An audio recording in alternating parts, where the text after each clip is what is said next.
매일 성경과 함께하는 오늘의 큐티 시간입니다. 2월 2일 오늘의 말씀은 마태복음 7장 13절에서 20절입니다. 좁은 문으로 들어가라.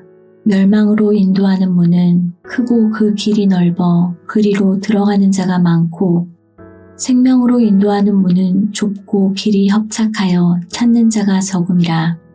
거짓 선지자들을 삼가라. 양의 옷을 입고 너희에게 나아오나 속에는 노략질하는 일이라.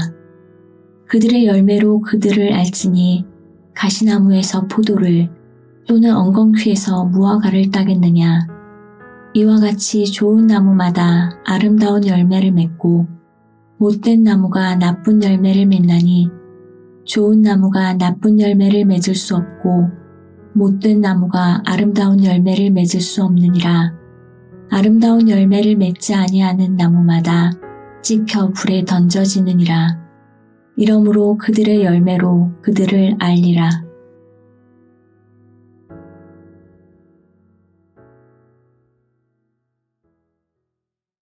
산상수훈의 위대한 가르침을 들으며 마음 깊이 감동을 받고 고개를 끄덕이는 것과 이 가르침 그대로 사는 것은 다릅니다. 우리 주님은 산상수훈을 마치면서 말씀을 듣는 제자들에게 좁은 문으로 들어가라고 하십니다. 이 말씀을 삶으로 실천하는 것이 바로 좁은 문으로 들어가는 것입니다. 이 말씀에 감탄하기는 쉽지만 이 말씀대로 살기는 쉽지 않다는 것을 보여주시는 것만 같습니다. 왜냐하면 세상은 공중 권세 잡은 마귀의 유혹에 그대로 노출되어 있어서 믿음의 자녀들이 호된 시험을 받는 곳이기 때문입니다. 그 마귀는 하나님의 아들이신 예수님에게조차 천하만국과 그 영광을 보여주면서 자신에게 엎드려 경배하면 모든 것을 다 주겠다고 유혹하던 대담한 존재였습니다.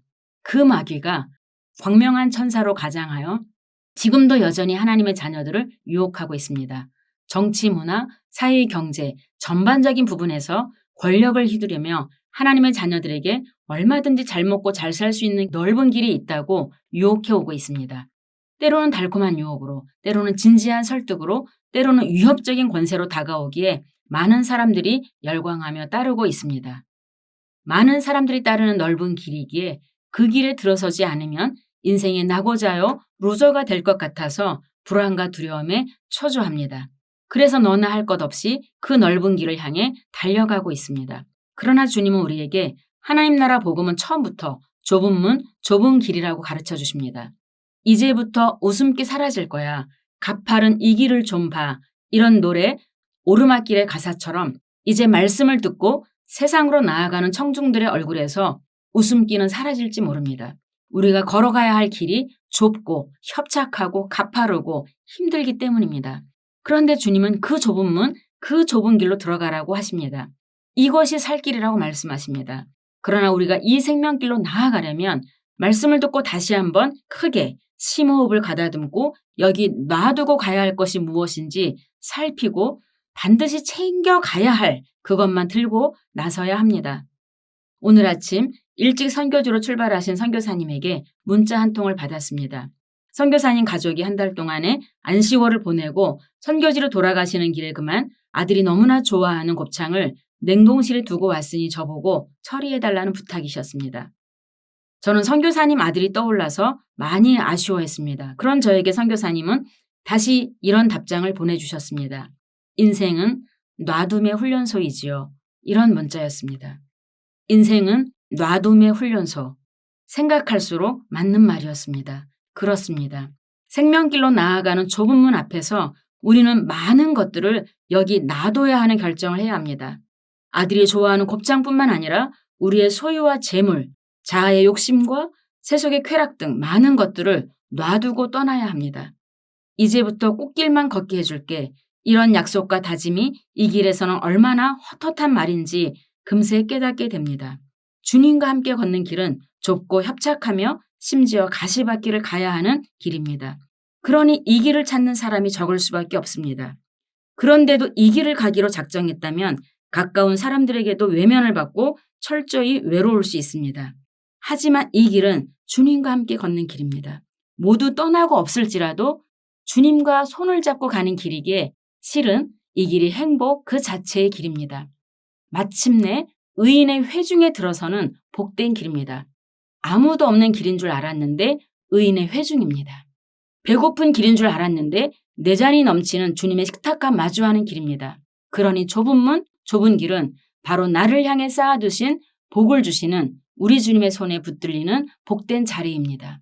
그래서 누가는 그의 복음서 13장 24절에서 이 복된 자리 좁은 문으로 들어가기를 힘쓰라고 권하고 있습니다. 이어서 15절 20절에 말씀하신 거짓 선지자들의 가르침에는 이 좁은 문, 좁은 길에 대한 내용이 빠져 있습니다. 그래서 사람들이 듣기 좋은 소리로 유혹하며 넓은 문 앞에서 만사 형통을 노래하며 손짓합니다. 예레미야 시대에 그들이 딸 내 백성의 상처를 가볍게 여기며 평강하다, 평강하다 하는 것과 같습니다. 그럴듯한 메시지로 사람들을 유혹하는 그들의 정체에 대해서 우리 주님은 그들의 맺는 열매를 보고 알 수 있다라고 말씀해 주십니다. 즉 하나님의 영으로 새롭게 빚어진 심령, 새로운 본성으로 산상수훈을 생활 속에서 실천하는 그 삶의 열매가 그들에게는 있지 않습니다. 온갖 은혜로운 말로 하나님을 말하고 성경 구절을 노래한다고 해도 이 열매가 없으면 거짓 신자인 것입니다. 산상수훈은 관념이 아니라 구체적인 실천의 길이기에 하나님의 자녀들은 오늘 이 서 있는 자리에서 남보다 더 나은 삶의 열매를 맺게 될 것입니다. 산상수훈에 크게 감명을 받고 예수님의 말씀대로 살기만 하면 된다고 했던 마하트마 간디가 장미는 그 향기를 광고할 필요가 없다고 한 것처럼 그리스도인은 그 본성대로 그 열매를 맺을 뿐입니다. 기도하겠습니다.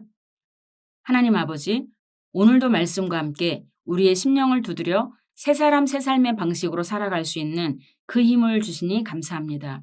우리 앞에 놓인 넓은 문, 넓은 길의 유혹이 오늘도 온갖 아름다운 손짓으로 우리를 유혹해 오겠지만 오늘 주신 이 말씀으로 잘 이겨낼 수 있도록 도와주십시오.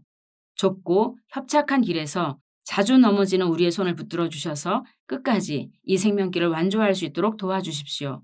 임마누엘이신 우리 주님의 이름으로 기도합니다. 아멘.